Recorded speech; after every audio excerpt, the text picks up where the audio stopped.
there! In today's video, I'll show you how to perform a factory reset on your Samsung Galaxy A55. Let's get started. So as a first step, we would need to open settings on our phone and then scroll down until we will find this tab which is named General Management. Click on it, scroll a little bit lower and go to this tab which is named Reset. Here scroll down again and we can see this button Factory Data Reset.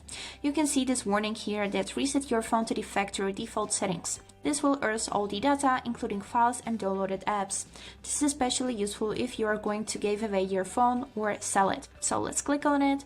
Here you will be able to see the list of data that will be deleted, and now we can click Reset. Then we would need to enter our current PIN code, click Continue and delete all.